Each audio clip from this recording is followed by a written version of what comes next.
Christmas കാലത്ത് railway വക യാത്രക്കാർക്കൊരു shock. December 26 മുതൽ ടിക്കറ്റ് നിരക്ക് കൂട്ടാനാണ് തീരുമാനമെടുത്തിരിക്കുന്നത്. ചെറിയ വർധനയാണ് വരുത്തുന്നതെങ്കിലും യാത്രക്കാർക്ക് ഇത് വലിയ ബുദ്ധിമുട്ടുണ്ടാക്കും.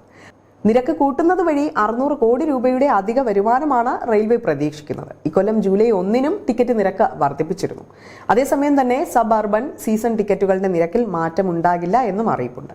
215 കിലോമീറ്റർ വരെയുള്ള ഓർഡിനറി ടിക്കറ്റുകളുടെ നിരക്കിലും വർധനവുണ്ടാകില്ല.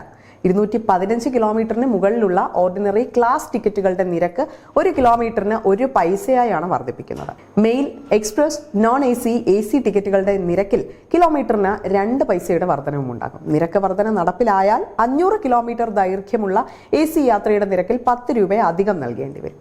റെയിൽവേയുടെ പ്രവർത്തന ചെലവ് കൂടുന്നതിനിടെയാണ് നിരക്ക് വർധന തീരുമാനമെടുത്തിരിക്കുന്നത്. റെയിൽവേ ശൃംഖല വർദ്ധിപ്പിക്കാൻ കഴിഞ്ഞ സാമ്പത്തിക വർഷത്തിൽ 1.15 ലക്ഷം കോടി രൂപയാണ് ചിലവിട്ടത്. ശമ്പളം, പെൻഷൻ വിതരണത്തിന് 60,000 കോടി രൂപയും മൊത്തത്തിൽ 2.63 ലക്ഷം കോടി രൂപയാണ് റെയിൽവേയുടെ മുൻ വർഷത്തെ പ്രവർത്തന ചെലവ്. ഇത്രയും തുക കണ്ടെത്തുന്നതിന്റെ ഭാഗമായാണ് ചരക്ക് നീക്കം മെച്ചപ്പെടുത്താനും യാത്രാ ടിക്കറ്റ് നിരക്കിൽ മാറ്റം വരുത്താനുമുള്ള നീക്കം ഉണ്ടായത്.